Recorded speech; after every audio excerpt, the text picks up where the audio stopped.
సర్పంచ్ బీజేపీలో సర్పంచులు బీజేపీలో చేరాలనుకుంటే ఈ నెల 18 లోపే డెడ్ లైన్, ఆ తర్వాత చేర్చుకోం కేంద్ర మంత్రి బండి సంజయ్. కాంగ్రెస్ బీఆర్ఎస్ సర్పంచులు నామోషి అయ్యేలా బీజేపీ సర్పంచుల ఊర్లను అభివృద్ధి చేస్తాం. గ్రామాల్లో డెవలప్మెంట్ పనులన్నీ కుంటుపడ్డాయి. రాష్ట్ర ప్రభుత్వం నయా పైసా ఇచ్చే పరిస్థితి లేదని వ్యాఖ్య. ఒక్కసారి బండి సంజయ్ ఏమంటుండంటే ఈ నెల 18 లోపే డెడ్ లైన్ అంట. అటువైపు తొంగి కూడా చూస్తలేడు వాడు. ఈయననేమో బార్డర్ గీస్తాడు, ఈ లోపే రండి లేకపోతే తర్వాత తెచ్చుకోలేమని. ఒకసారి వీళ్ళు ఎన్ని గెలిచిరా అనేది చూద్దాం.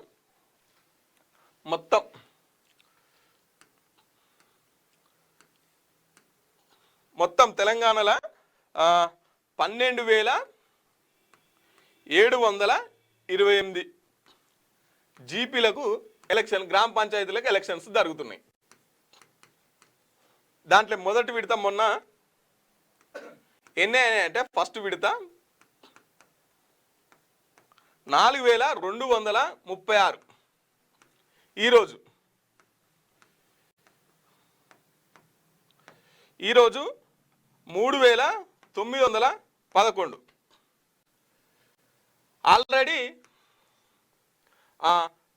415 ఏకగ్రీవం. మరి ఈ 4,236 గ్రామ పంచాయతీలలో ఏ పార్టీ ఎన్ని గ్రామ పంచాయతీలలో గెలిచింది అనేది ఒకసారి చూసుకుందాం. ముందుగా కాంగ్రెస్ ఎన్ని స్థానాలలో గెలిచింది? 2,319. తర్వాత ఏముంది? బీఆర్ఎస్ ఎంత? 1,159. ఇక బీజేపీ ఎంత? 118.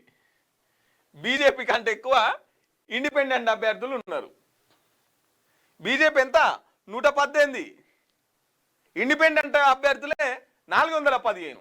ఇక బండి సంజయ్ గారు డెడ్ లైన్ గీస్తున్నాడు, ఈ లోపే రండి లేకపోతే మేము తర్వాత అటు ముఖాన్ని ఎవడు చూస్తలేడు, ఎవడు పట్టించుకుంటలేడు. ఊళ్ళలో అయితే బీజేపీ పార్టీ ఉందా, అరే బీజేపీ వాళ్ళు కూడా ఎత్తుర్రా అనే కాడికి వచ్చింది. ఇప్పుడు కవిత ఓ దిక్కు తండ్రిని సైతం వదలకుండా విమర్శలు చేస్తున్నది. అన్నను, బావను, తండ్రిని ఎవరు వదిలిపెట్టట్లేదు. వాళ్ళందరి గుట్టు మొత్తం రట్టి చేస్తున్నది. అలా బట్టలు ఇప్పి రోడ్డు మీద నిలబెడుతున్నది.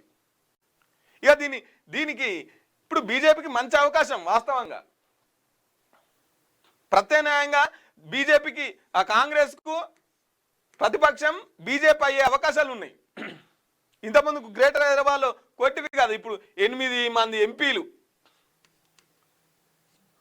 ఎక్కడ చూడు మళ్ళీ బీఆర్ఎస్ వర్సెస్ కాంగ్రెస్ ఉంది తప్ప బీజేపీ గ్రామ పంచాయతీ ఎన్నికలలో బీజేపీ అభ్యర్థులు కనబడతలేరు, బీజేపీ ఎమ్మెల్యేలు కనబడతలేరు, బీజేపీ ఎంపీలు కనబడతలేరు, బీజేపీ కార్యకర్తలు కూడా కనబడతలేరు. కనుమరుగైపోతుంది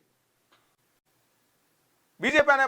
ఇక వీళ్ళు మీరు ఎక్కడ ఉంటే నార్తే అక్కడే తప్ప తెలంగాణలో ఉనికి లేదని చెప్పేసి మళ్ళీసారి తెలంగాణ గ్రామాలన్నీ ఏకదాటిగా ముందుకొచ్చి చెప్తున్నటువంటి పరిస్థితి. ఇక బండి సంజయ్ గారేమో మేము వస్తాం, మీరు ఈలోపే రావాలి, తర్వాత మేము చేర్చుకోలేం అని చెప్పేసి చెప్తున్నారు. ఇంకో ఇది బీజేపీ గెలుచుకున్నటువంటి సీట్లు 118 సీట్లు. మీకు వార్తలు రాయడం, విశ్లేషణ చేయడం వచ్చా? అన్యాయాన్ని ప్రశ్నించడం తెలుసా? ఇంకెందుకు ఆలస్యం? క్యూ న్యూస్ మిమ్మల్ని ఆహ్వానిస్తుంది. ఉమ్మడి ఆదిలాబాద్, వరంగల్, కరీంనగర్, నిజామాబాద్, ఖమ్మం, మెదక్, రంగారెడ్డి, హైదరాబాద్, మహబూబ్ నగర్ జిల్లాలకు రిపోర్టర్స్ కావాలను సంప్రదించవలసిన ఫోన్ నెంబర్ 8688926084.